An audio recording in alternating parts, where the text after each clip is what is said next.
दमदार दहाची सुरुवात करूयात पुण्यातल्या पावसाच्या बातमीनं। पुण्यात पावसानं धुमाकूळ घातलाय। पुण्यात झालेल्या मुसळधार पावसामुळे अनेक भागातले रस्ते पाण्याखाली गेले। याचा वाहन चालकांना मोठा फटका बसला। सिंहगड रोड आणि पाषाण भागात इमारतींच्या तळमजल्यावर सुद्धा पाणी साचलं। पुण्यात पावसाच्या जोरदार सरी कोसळल्या। मुसळधार पावसामुळे अनेक सखल भागात पाणी साचलं। अनेक भागात कमरे एवढं पाणी साचल्यानं रस्त्यावर पाणीच पाणी झालं। या पाण्यातून वाट काढताना वाहन चालकांना मोठी कसरत करावी लागली। या पावसामुळे अनेक भागात वाहतुकीची कोंडी झाली। पुण्याच्या अनेक भागात कमरे एवढ्या पाण्यातून पुणेकरांना वाट काढत जावं लागलं। पुणे महानगरपालिकेच्या नालेसफाईच्या कामाची पोलखोल या पावसानं केली आहे। पावसानं पुणेकरांची तारांबळ उडाली असून पुणेकरांना मोठा मनस्ताप सहन करावा लागला। सिंधुदुर्ग जिल्ह्याला मुसळधार पावसाचा इशारा देण्यात आलाय। जिल्ह्यात अनेक ठिकाणी पावसाला सुरुवात झाली आहे। वैभववाडी, कणकवली, कुडाळ, सावंतवाडी आणि दोडामार्ग या सह्याद्री पट्ट्यातल्या तालुक्यात पावसाचा जोर वाढलाय। सिंधुदुर्ग जिल्ह्यात रविवारी रेड अलर्ट जारी करण्यात आलाय। रत्नागिरी जिल्ह्यातल्या संगमेश्वर तालुक्यात जोरदार पाऊस झाला। गेल्या 2 दिवसांपासून बरसत असलेल्या पावसानं दमदार सुरुवात केली आहे। वातावरणात सुद्धा गारवा निर्माण झालाय। यामुळे शेतकरी शेतीच्या कामाला लागले असून उकाड्यानं हैराण झालेल्या नागरिकांना काहीसा दिलासा मिळालाय। पुण्यासह राज्याच्या अनेक भागात पावसानं धुमाकूळ घातलाय। पुण्यात तर पावसानं दाणादाण उडवून दिली। अशातच पावसाच्या सोबतच दरड कोसळण्याच्या घटना सुद्धा समोर आल्या आहेत। मुंबई पुणे हायवेवर महाड बिरवाडी या रस्त्यावर नडगाव परिसरात दरडीचा भाग कोसळला। पावसाची संततधार आणि झिरपलेली माती यामुळे या परिसरात एका ठिकाणी दरड कोसळली। डोंगरावरून दगड आणि मातीचा मोठा भराव खालती आला। दरड कोसळल्यामुळे या भागातली वाहतूक काही काळ ठप्प झाली होती। रस्त्यावर कोसळलेली दरड हटवल्यानंतर या भागातली वाहतूक पुन्हा एकदा सुरू करण्यात आली। दुसरीकडे मुंबई गोवा महामार्गावर संगमेश्वरच्या जवळ धामणी इथे महामार्ग खचण्याची भीती व्यक्त होते। संरक्षक भिंतीचं काम अर्धवट स्थितीत असल्यामुळे त्यातच पावसामुळे रस्ता खचायला सुरुवात झाली आहे। रस्ता खचायला सुरुवात झाल्यानं धामणी इथे रेल्वे ब्रिजच्या जवळ महामार्ग धोकादायक बनलाय। रस्ता खचला तर महामार्गावरची वाहतूक बंद होण्याची भीती व्यक्त केली जाते। दरम्यान पुण्यात सुद्धा मुसळधार पावसानं दाणादाण उडवली। पुण्याहून 15 पेक्षा अधिक ठिकाणी झाडं कोसळण्याच्या घटना घडल्या आहेत। तिकडे नरेंद्र मोदी तिसऱ्यांदा पंतप्रधान पदाची शपथ घेत आहेत। रविवारी मोदी पंतप्रधान पदाची शपथ घेतील। 9 जून रोजी संध्याकाळी राष्ट्रपती भवनात हा दिमाखदार सोहळा होणार आहे। माजी पंतप्रधान जवाहरलाल नेहरू यांच्यानंतर सलग 3 वेळा शपथ घेणारे नरेंद्र मोदी हे तिसरे पंतप्रधान ठरलेत। शपथविधी सोहळ्याच्या पार्श्वभूमीवर नवी दिल्लीमध्ये कलम 144 लागू करण्यात आलाय। मोदींच्या शपथविधीच्या आधी नो फ्लाय झोन घोषित करण्यात आलाय। मोदींच्या शपथविधी सोहळ्यासाठी 8000 पेक्षा अधिक जणांना निमंत्रण देण्यात आले आहेत। शपथविधीसाठी दक्षिण आशियाई देशातील अनेक नेते उपस्थित राहतील। बांगलादेशच्या पंतप्रधान शेख हसीना, श्रीलंकेचे राष्ट्राध्यक्ष रानिल विक्रमसिंघे, नेपाळचे पंतप्रधान पुष्पा कमल दहल प्रचंड, भूतानचे पंतप्रधान शेरिंग तोब्गे, मॉरिशसचे पंतप्रधान प्रविंद जगन्नाथ हे देखील उपस्थित राहतील। याशिवाय सफाई कर्मचारी, तृतीयपंथीय, सेंट्रल विस्टा प्रकल्पात काम करणाऱ्या मजुरांना सुद्धा सोहळ्याचं निमंत्रण देण्यात आलंय। वंदे भारत आणि मेट्रो प्रकल्पासाठी काम करणारे रेल्वे कर्मचारी, केंद्रीय योजनांचे लाभार्थी आणि विकसित भारत कार्यक्रमाचे अँबॅसिडर यांना सुद्धा शपथविधी सोहळ्याचं निमंत्रण धाडण्यात आलंय। एनडीए सरकारच्या शपथविधी सोहळ्याची तयारी पूर्ण झाली आहे। त्याच वेळेला मागच्या 10 वर्षांनंतर पहिल्यांदाच आघाडीचं सरकार बनतंय। मोदींच्या मंत्रिमंडळाचा फॉर्म्युला ठरल्याचं कळतंय। महाराष्ट्रातून कुणाला मंत्रिपदाची लॉटरी लागणार याची उत्सुकता आहे। 10 वर्षांच्या एक हाती सत्तेनंतर देशात पुन्हा एकदा आघाडी सरकार स्थापन होत आहे। शपथविधी सोहळा अवघ्या काही तासांवर आलेला असतानाच एनडीए सरकारच्या मंत्रिमंडळाचा फॉर्म्युला समोर आलाय। त्यानुसार एनडीए सरकारमध्ये भाजपचे 18 मंत्री असणार आहेत, तर एनडीएमधल्या घटक पक्षांना 18 मंत्रिपदं दिली जातील। 7 कॅबिनेट मंत्रिपदं आणि 11 राज्यमंत्रिपदं मित्रपक्षांसाठी असतील। टीडीपी आणि जेडीयूचे प्रत्येकी 2 मंत्री असणार आहेत, तर शिवसेना, राष्ट्रवादी, एलजेपी, जेडीएस आणि हम पार्टी या मित्रपक्षांना प्रत्येकी 1 राज्यमंत्रीपद मिळणार असल्याची माहिती आहे।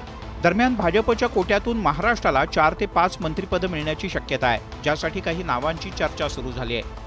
नितीन गडकरी यांची पुन्हा एकदा मंत्रिपदी वर्णी लागणार हे जवळपास निश्चित आहे।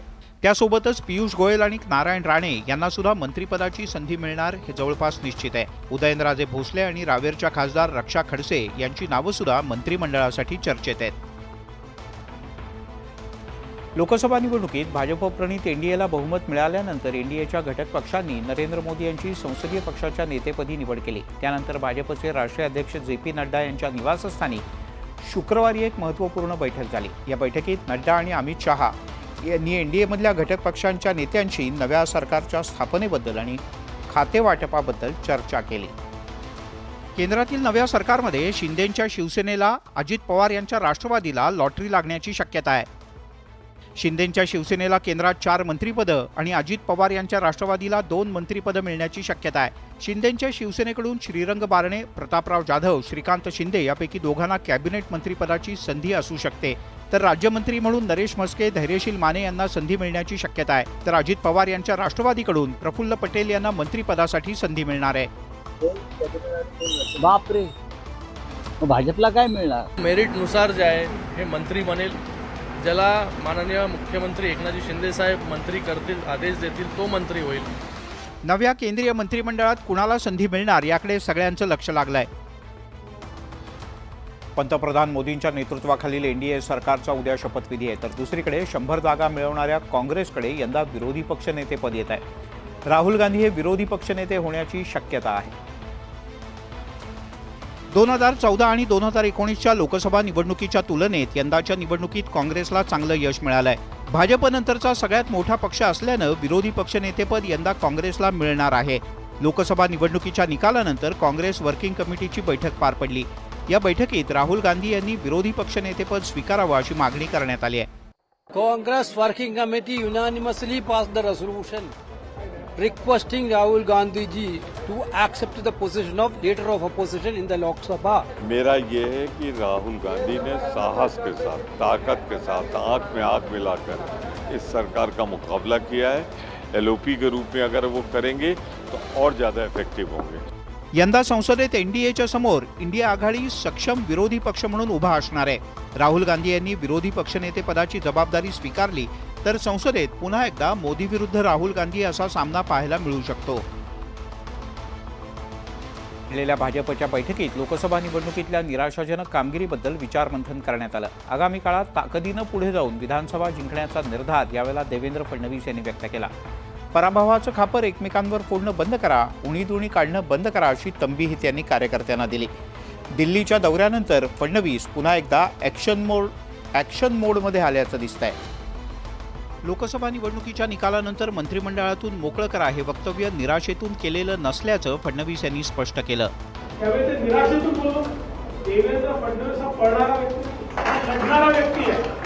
विधानसभेच्या तयारीला लागण्याचं आवाहन त्यांनी यावेळी कार्यकर्त्यांना केलं।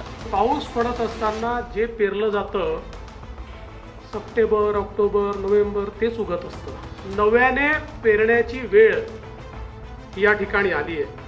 एकमेकांची उणीधुणी काढू नका असं आवाहन देवेंद्र फडणवीस यांनी केलंय। अनेक वेळा आपले जे प्रवक्ते बोलतात तुमचे आमचे, मी नितेश राणे नाही बोललो की बरेच वेळा प्रवक्ते जे बोलतात ते जरा समजून उमजून बोललं पाहिजे। ताकदीनं पुढे जाऊ आणि विधानसभा जिंकू असा निर्धार त्यांनी व्यक्त केलाय। महायुतीचं सरकार पुन्हा कसं सत्तेत येईल यासाठी प्रयत्न करूयात असं आवाहन फडणवीस यांनी सर्व कार्यकर्ते आणि आमदारांना केलं। लोकसभा निवडणुकीत आपण फक्त 3 पक्षांशी नाही तर 4 पक्षांशी लढत होतो, तो चौथा पक्ष म्हणजे विरोधकांचा खोटा प्रचार होता असा घणाघात देवेंद्र फडणवीस यांनी केला। विरोधकांनी खोट्या प्रचाराच्या आधारे मिळवलेलं यश हे फक्त तात्पुरतं असल्याची टीका त्यांनी केली। मराठी माणसांनी ठाकरेंच्या पक्षाला हद्दपार केल्याचा दावा देवेंद्र फडणवीस यांनी केला आहे। उद्धव ठाकरेंना जर सहानुभूती होती तर कुठे दिसायला पाहिजे होती? मुंबई आणि कोकणमध्ये दिसायला पाहिजे होती ना। ठाण्यापासून तर कोकणच्या शेवटच्या टोकापर्यंत उद्धव ठाकरेंची एकही जागा नाही। एका विशिष्ट समाजाच्या मतांवर विरोधक जिंकल्याचा आरोप फडणवीस यांनी केला। त्यांनी केवळ एका विशिष्ट समाजाच्या मतांवर, काही जागांवर एखाद्या विधानसभेमध्ये इतकी प्रचंड आघाडी घेतली की त्याच्या आधारावर त्यांना निवडून येतात। विरोधकांचं यश हे खोट्या प्रचारावरून आधारित असल्याची टीकाही त्यांनी केली। संविधान बदलणार हा विषय इतका खालपर्यंत गेला आणि त्या मनाने आपण त्याला इफेक्टिव्हली काउंटर केलं नाही। खोट्या प्रचाराच्या आधारावर विरोधकांनी मिळवलेलं हे यश टिकणार नाही असा दावाही फडणवीस यांनी केला आहे।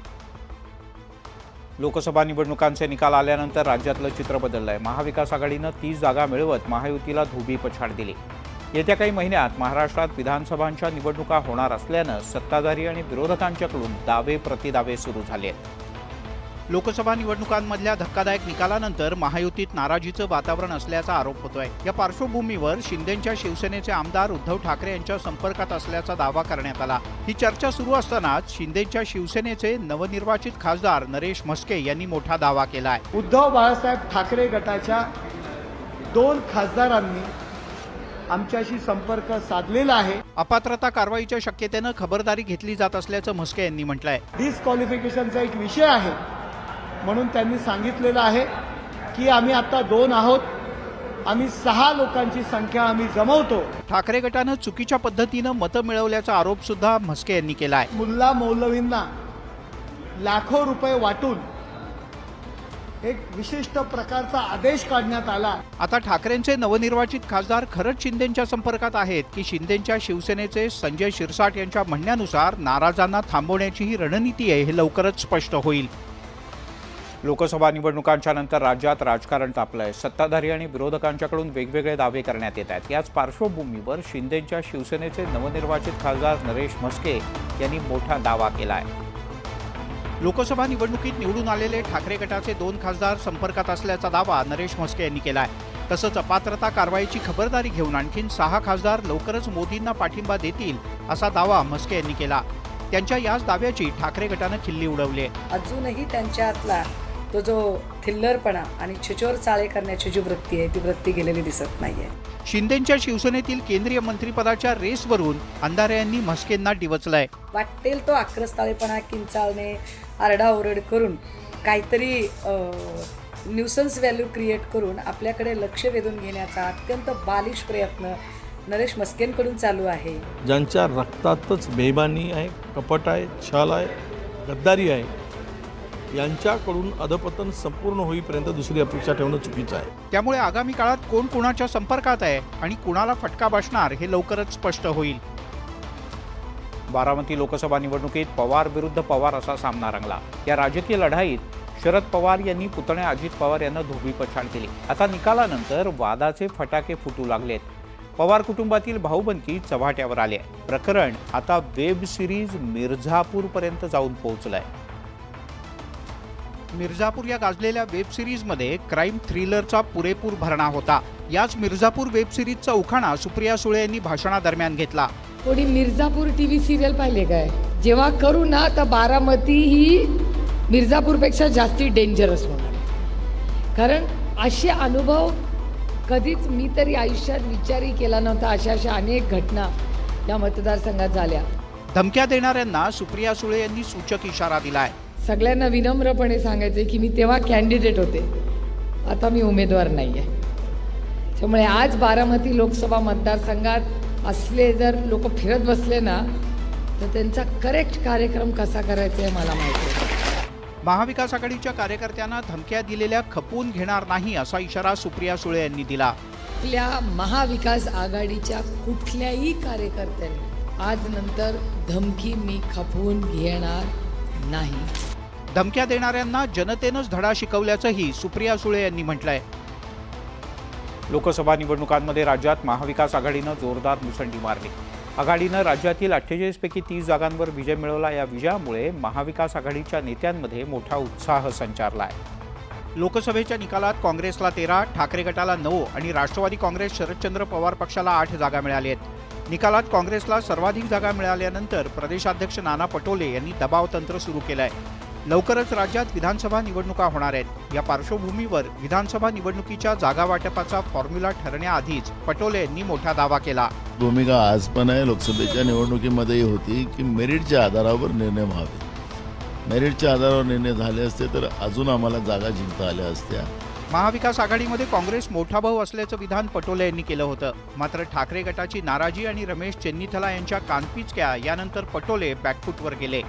आम्ही मोठा भाऊ हा विषू नाही आहे। विषू असा आहे की आपल्याला बीजेपी महाराष्ट्र मुक्त करायची आहे। पटोले यांनी आतापासूनच काँग्रेसला सर्वाधिक जागांची मागणी लावून धरली आहे। त्यामुळे महाविकास आघाडीची डोकेदुखी वाढण्याची शक्यता आहे। लोकसभा निवडणुकीत मराठा आरक्षण आणि मनोज जरांगे यांच्या आंदोलनाचा मोठा परिणाम दिसून आला। निवडणुकांच्या निकालात अनेक महायुतीच्या उमेदवारांना मराठा फॅक्टरमुळे पराभवाचा सामना करावा लागला। लोकसभा निवडणुकीनंतर राज्यात पुन्हा एकदा मराठा आरक्षणाचा मुद्दा तापण्याची शक्यता आहे। कारण मराठा आंदोलक मनोज जरांगे यांनी पुन्हा एकदा एल्गार पुकारलाय। प्रशासनाची परवानगी नसतानाही शनिवारी सकाळपासून जरांगे यांनी उपोषणाला सुरुवात केली। मराठा समाजाला ओबीसी प्रवर्गातून आरक्षण आणि सगळे सोयरेची अंमलबजावणी यासाठी त्यांनी आता आरपारचा नारा दिलाय। आमरण उपोषणावरती ठाणे ही प्रशासनानं परवानगी नाकारलेली नाहीये, ही सरकारनं जाणून बुजून नाकारलेली आहे। गृहमंत्र्यांनी जाणून बुजून षडयंत्र केलेलं आहे। पहिल्याच दिवशी जरांगे यांनी सरकारला आणि आरक्षणाच्या मागणीला पाठिंबा न देणाऱ्या आमदारांना थेट इशारा दिला। नाही मग 288 उमेदवार महाराष्ट्रात देणार सगळ्या जाती धर्माचे, मी स्वतः नाव घेऊ पाडणार, नाव घेऊ पाडणार। नाही राजकारणात आपण नाही जाणार, उभा नाही राहणार, गोरगरिबांना देणारा बनणार। सरकारशी चर्चेची तयारी असल्याचंही त्यांनी स्पष्ट केलं। आमचे दार तो उघडी तो उडत नाही कुठं सरकारला चर्चा। अंबडच्या तहसीलदारांनी जरांगे यांची भेट घेऊन मागण्या जाणून घेतल्या। सगळ्या सोयरीची अंमलबजावणी, मराठा कुणबी एक केसेसचा विषय, आपण तात्काळ त्याची अंमलबजावणी करावी। राज्यात कुणीही आंदोलन करू नये असं आवाहन जरांगे यांनी केलंय। लोकसभा निवडणुकांचा निकाल 4 जूनला जाहीर झाला। या राजकीय रणधुमाळीत अचानक नीट परीक्षेचा निकाल घोषित झाला। एकीकडे राजकीय पास नापासाची चर्चा असतानाच वैद्यकीय अभ्यासक्रमांसाठी तयारी करणाऱ्या खऱ्याखुऱ्या पास नापासांच्या काळजीत भर पडली आहे। नीट परीक्षेसाठी देशभरातून 24,06,069 विद्यार्थ्यांनी अर्ज भरले। त्यातील 23,33,297 विद्यार्थ्यांनी परीक्षा दिली। या परीक्षेत तब्बल 67 विद्यार्थ्यांना पैकीच्या पैकी गुण मिळाले आहेत। खरं तर नीट परीक्षेत दिल्या जाणाऱ्या गुणांची रचना पाहता पैकीच्या पैकी गुण मिळणं केवळ अशक्यप्राय असल्याचं विद्यार्थ्यांचं म्हणणं आहे। कारण 2019 मध्ये 1, 2020 मध्ये 1, 2023 मध्ये 3, 2022 मध्ये 1 तर 2023 साली 2 विद्यार्थ्यांनी पैकीच्या पैकी गुण मिळवले होते। मात्र यंदा 67 विद्यार्थ्यांना पैकीच्या पैकी गुण मिळाल्यामुळे नीटच्या कट ऑफ मध्ये मोठी वाढ झाली। मार्क्स तर खूप म्हणजे चांगले असूनही मेडिकलमध्ये ऍडमिशन एन्जॉय करूच नाही शकत, कारण रँक इतकी वरती आली आहे। This is the first year without intimation information process जो एनटीए का है उसमें भी there was no mention about grace marks. आधी कथित पेपर फुटीचं प्रकरण आणि आता 67 विद्यार्थ्यांना पैकीच्या पैकी गुण यामुळे ही परीक्षा वादाच्या केंद्रस्थानी आली आहे। वैद्यकीय पदवी अभ्यासक्रमाच्या प्रवेशाकरता घेण्यात आलेल्या नीट प्रवेश परीक्षेचा निकाल जाहीर होताच देशभरात काहीसा वाद निर्माण झाला। 2023 मध्ये केवळ 2 विद्यार्थ्यांना 720 पैकी 720 गुण मिळाले। यंदा त्यात वाढ झाली आणि 67 विद्यार्थ्यांना पैकीच्या पैकी गुण मिळालेत। या निकालामुळे कट ऑफ मध्ये प्रचंड वाढ झाली। 700 गुण मिळवणाऱ्या विद्यार्थ्याला थेट 2000च्या जवळपास रँक मिळणार आहे। यंदा अचानक गुणांमध्ये मोठी तफावत येत असल्यानं विद्यार्थी आणि पालकांच्याकडून परीक्षा घेणाऱ्या एनटीएवर शंका उपस्थित केली जाते। या घोळाच्या पार्श्वभूमीवर मुंबईतल्या काही पालकांनी वैद्यकीय शिक्षण मंत्र्यांची भेट घेतली। काही पालकांनी निकालाच्या विरोधात सर्वोच्च न्यायालयात जाण्याचा निर्णय घेतलाय। एनटीए का प्रॉब्लम है, वो अपने तरीके से उनको सॉल्व करे, हमारे बच्चों के फ्यूचर से न खेले। तो ब्रोशर में किधर है रूल की, उसके कारण एक्स्ट्रा मार्क्स दिए जाएंगे। जो रूल ब्रोशर में है वो कॉन्स्टिट्यूशन है हमारे लिए, उसको हम सिर पे रखते हैं। आम्ही प्रसंगी न्यायालयात सुद्धा जाण्याचा आम्ही प्रयत्न करतोय आणि मला ही परीक्षा रद्दच झाली पाहिजे। The whole exam process has been very transparent and the integrity of the exam was not compromised at all. Grace मार्कांचा मुद्दा यामुळे पुन्हा एकदा चर्चेत आलाय। यामुळे नीट परीक्षेविषयी संशय अधिक वाढलाय। T20 वर्ल्ड कपमध्ये रविवारी हाय व्होल्टेज मुकाबला होणार आहे। पारंपरिक प्रतिस्पर्धी असलेल्या भारत पाकिस्तानात रविवारी सामना होईल। या सामन्यात टीम इंडियानं बाजी मारावी अशी तमाम क्रिकेट रसिकांची इच्छा आहे। भारत आणि पाकिस्तान हे क्रिकेट जगतातले कट्टर प्रतिस्पर्धी रविवारी पुन्हा एकदा भिडणार आहेत। T20 वर्ल्ड कपमध्ये भारतानं आयर्लंड विरुद्धच्या सामन्यात विजय मिळवून दमदार सुरुवात केली, त्यामुळे भारतीय संघात जोश आहे। तर दुसरीकडे पाकिस्तानला नवख्या अमेरिकेनं पराभूत केलंय, त्यामुळे पाकिस्तानचा आत्मविश्वास खचलाय। रोहित शर्मा, विराट कोहली, यशस्वी जयस्वाल, सूर्यकुमार यादव, ऋषभ पंत ही दमदार फलंदाजांची फळी भारताकडे तैनात आहे। तर बुमराह आणि अर्शदीप सिंह असे वेगवान गोलंदाज सुद्धा आपल्याकडे आहेत। त्यांना चहल, कुलदीप आणि जडेजा या फिरकी गोलंदाजांची साथ मिळेल। भारतीय फलंदाज पाकिस्तानच्या गोलंदाजांचा कसा मुकाबला करतात याकडे क्रिकेट प्रेमींचं लक्ष असेल। भारतीय संघानं पाकिस्तानवर विजय मिळवून T20 स्पर्धेत विजयाचा सिलसिला कायम राखावा अशी तमाम क्रिकेट प्रेमींची अपेक्षा आहे। इनाडू वृत्तसमूहाचे आणि रामोजी फिल्म सिटीचे सर्वेसर्वा रामोजी राव यांचं निधन झालं। वयाच्या 87व्या वर्षी त्यांनी अखेरचा श्वास घेतला. रामोजीराव यांच्या निधनाबद्दल माध्यम आणि सिने क्षेत्रातून हळहळ व्यक्त होते. आंध्र प्रदेशाच्या कृष्णा जिल्ह्यातल्या पेडापरुपुडी या गावात 16 नोव्हेंबर 1936ला एका शेतकरी कुटुंबात रामोजीराव यांचा जन्म झाला. दूरदृष्टी, अपार कष्ट आणि शून्यातून विश्व निर्माण करण्याची जिद्द तसंच मनमिळाऊ स्वभाव या सगळ्याच्या जोरावर त्यांनी माध्यम आणि मनोरंजन क्षेत्रात भलं मोठं साम्राज्य उभं केलं. रामोजीराव हे इनाडू समूहाचे आणि रामोजी फिल्म सिटीचे संस्थापक होते. ETV मराठीसह 10 भाषिक वृत्तवाहिन्या त्यांनी सुरू केल्या. कुठल्याही एका पक्षाचं, एका विचाराचं, एका व्यक्तीचं स्तोम त्यांनी माजू दिलं नाही. त्यांनी कधीही त्याचा उदो केला नाही. अत्यंत समतोल अशा पद्धतीचं वृत्तांकन आपल्याकडे व्हावं असा त्यांचा कटाक्ष होता. रामोजीराव यांच्या निधनामुळे माध्यम आणि सिने क्षेत्रावर शोककळा पसरली आहे. दूरदृष्टी आणि तत्वनिष्ठता अशी ओळख असणारा एक मार्गदर्शक आणि आधारवड हरपल्याची भावना व्यक्त होते. रामोजीराव यांच्या निधनाबद्दल सर्वच स्तरातून शोक व्यक्त होतोय.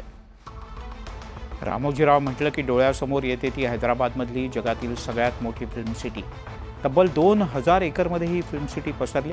रामोजीराव यांचं ते एक सुंदर स्वप्नच होतं.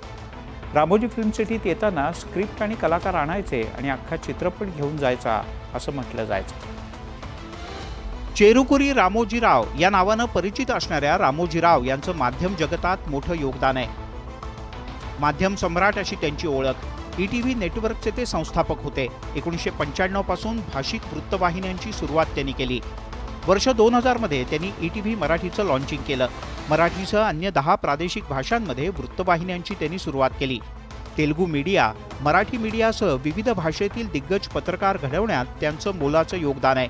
मार्गदर्शी chit fund, Eenadu newspaper, ETV network, Ramadevi public school, Priya foods, Kalanjali, Usha Kiran movies, Mayuri film distributors आणि डॉल्फिन ग्रुप ऑफ हॉटेल्स या रामोजीराव यांच्या मालकीच्या कंपन्या. 2016 मध्ये रामोजीराव यांना पद्मविभूषण पुरस्कारानं सन्मानित करण्यात आलं. त्यासोबतच राष्ट्रीय चित्रपट पुरस्कार आणि फिल्मफेअर सारख्या पुरस्कारांनी सुद्धा त्यांचा सन्मान करण्यात आला. रामोजीराव यांना विनम्र श्रद्धांजली. दमदार 10 मध्ये इथेच थांबूयात.